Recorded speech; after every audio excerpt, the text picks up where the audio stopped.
Set bogeys 135, 50, Angel 60. Benyamin Netanyahu kembali ke kursi Perdana Menteri Israel setelah sempat digulingkan di tengah jalan. Dan kali ini dia kembali dengan kekuatan yang mengkhawatirkan banyak pihak.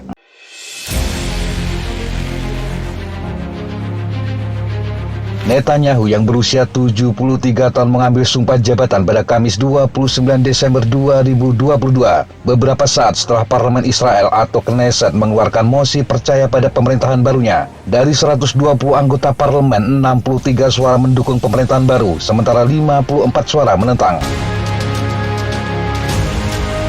Netanyahu menjadi Perdana Menteri antara 1996 hingga 1999 dan kemudian antara 2019 hingga 2021. Kembalinya Netanyahu kali ini sekaligus meresmikan pemerintahan sayap kanan paling konservatif dalam sejarahnya. Ini memicu ketakutan di kalangan warga Palestina serta sayap kiri Israel.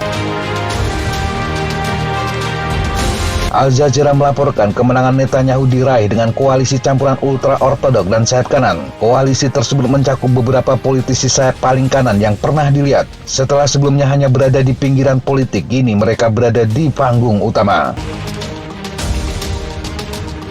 Netanyahu bersama dengan mitra koalisinya kini memiliki mayoritas di parlemen. Dalam pidatonya dia mengatakan beberapa hal yang menjadi prioritas termasuk mengakhiri konflik Arab-Israel, menghentikan program nuklir Iran dan membangun kapasitas militer Israel. Kemenangan Netanyahu dalam pemilihan parlemen 1 November diperkirakan akan mengakhiri kerusuhan politik selama bertahun-tahun di Israel. Situasi yang menyebabkan pemerintah berulang kali jatuh. Dalam waktu kurang dari 4 tahun terjadi 5 kali pemilihan. Sebagian besar adalah hasil dari oposisi politik yang intens terhadap Netanyahu yang diadili karena korupsi. Koalisi pemerintah saat ini secara eksplisit menyebut ekspansi permukiman di tepi barat yang diduduki sebagai prioritas, sebuah langkah yang menurut hukum internasional sebagai tindakan yang ilegal. Itu mencerminkan posisi para pemimpin sayap kanan yang telah diberi posisi teratas seperti pemimpin religius Bezalel Smotrich dan pemimpin kekuatan Yahudi Itamar Ben-Gvir. Ofer Kasif, anggota parlemen sayap kiri, mengatakan Israel saat ini sedang menuju ke arah yang sangat berbahaya. Dia menambahkan kedatangan pemerintah baru ini akan menandai Israel sebagai negara fasis yang lengkap. Dia meminta masyarakat internasional harus menyadari dan menindaklanjutinya. Susunan pemerintahan baru kemungkinan akan semakin mengobarkan hubungan dengan jutaan warga Palestina yang hidup di bawah pendudukan Israel. Menurut PBB, warga Palestina telah menghadapi tahun paling mematikan sejak 2006. Ini terutama setelah Israel melancarkan serangan di Gaza pada bulan Agustus, serta serangan hampir setiap hari di tepi barat yang menyebabkan puluhan pembunuhan dan penangkapan. Presiden Israel Isaac Herzog yang sebagian besar memegang peran seremonial memperingatkan seluruh dunia khawatir tentang tokoh-tokoh seperti Ben-Gvir yang memasuki pemerintahan. Netanyahu telah berusaha untuk meredakan sejumlah ketakutan ini. Dia mengatakan akan membentuk pemerintahan yang stabil untuk jangka waktu penuh dan akan menjaga semua warga Israel. Namun dia telah mendorong undang-undang yang membuka jalan bagi pemerintahannya untuk menjabat. Undang-undang yang memungkinkan seorang menteri yang menjalani hukuman percobaan untuk menjabat. Secara khusus, undang-undang ini dirancang untuk memungkinkan ketua partai ultra-ortodoks Shas Aryeh Deri menjadi menteri. Namun sebagian besar fokus dan ketakutan sejumlah pihak tertuju pada Smotrich dan Ben-Gvir. Keduanya tinggal di permukiman ilegal di tepi barat. Smotrich akan menjadi Menteri Keuangan dan juga memiliki wewenang atas permukiman. Sementara Ben-Gvir akan menjadi Menteri Keamanan. Gvir dihukum pada tahun 2007 dengan tuduhan hasutan terhadap orang Arab setelah menyerukan agar orang Palestina di Israel diusir. Menanggapi perkembangan politik di Israel, Raja Yordania Abdullah II memperingatkan Tel Aviv untuk tidak melewati garis merah di Yerusalem. Dia menegaskan jika orang ingin berkonflik dengan Yordania, maka mereka cukup siap. Raja Yordania mengatakan semua pihak harus khawatir tentang intifada berikutnya, dan jika terjadi itu adalah pelanggaran hukum dan ketertiban yang lengkap dan yang tidak akan menguntungkan baik untuk Israel maupun Palestina. Israel merebut Yerusalem Timur dari Yordania dalam Perang 1967, tetapi menandatangani perjanjian damai pada tahun 1994. Dalam perjanjian itu, Israel secara resmi mengakui peran khusus aman di tempat-tempat suci kota itu. Tetapi keduanya sejak itu memiliki hubungan yang tidak nyaman. Yordania secara teratur menuduh Israel melanggar perjanjian.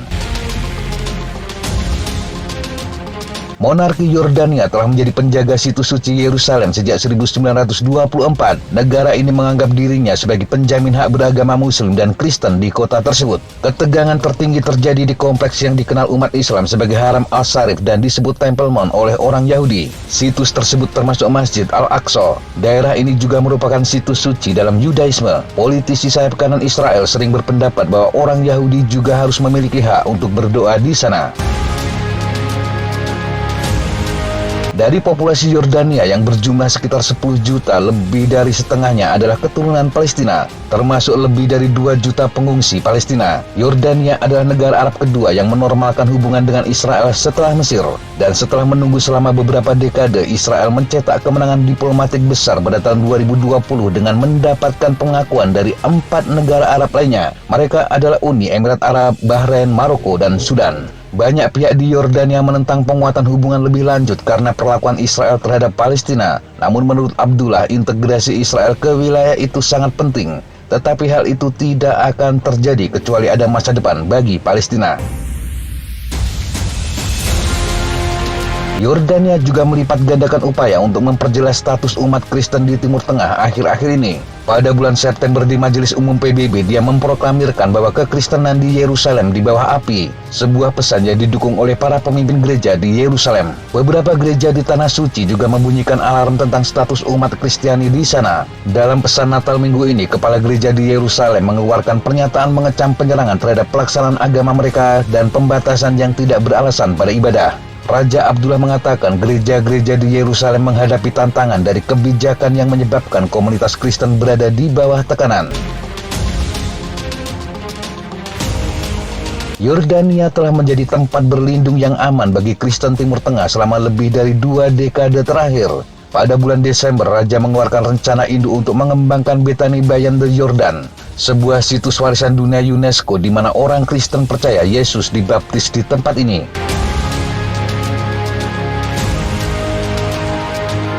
Sementara itu, secara terpisah, juru bicara Hamas Hassan Qasim mengatakan perlawanan Palestina tidak akan membiarkan pemerintahan baru Netanyahu untuk melewati garis merah. Dia menunjuk pada niat kabinet itu untuk lebih memperluas proyek permukiman ilegal dan mencaplok tepi barat yang diduduki.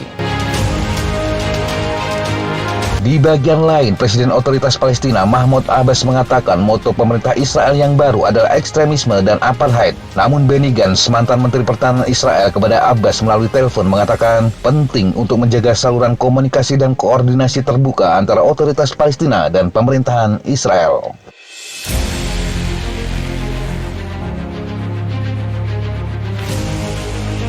Demikian sahabat Jatapa informasi yang bisa kita sampaikan untuk kesempatan kali ini. Sampai jumpa di kesempatan yang berbeda. Tetap kunjungi kami di www.jatapa.com dan www.flatjena.com. Tetap semangat dan jaga kesehatan. Salam Fly Like an Eagle, Fight Like a Falcon.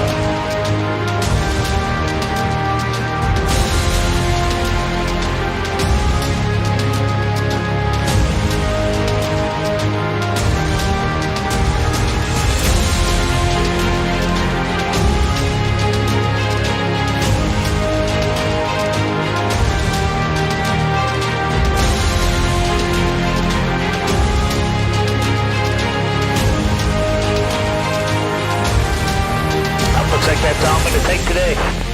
Okay, sir. Thanks for coming on. Good flight. And thank you guys. Appreciate it.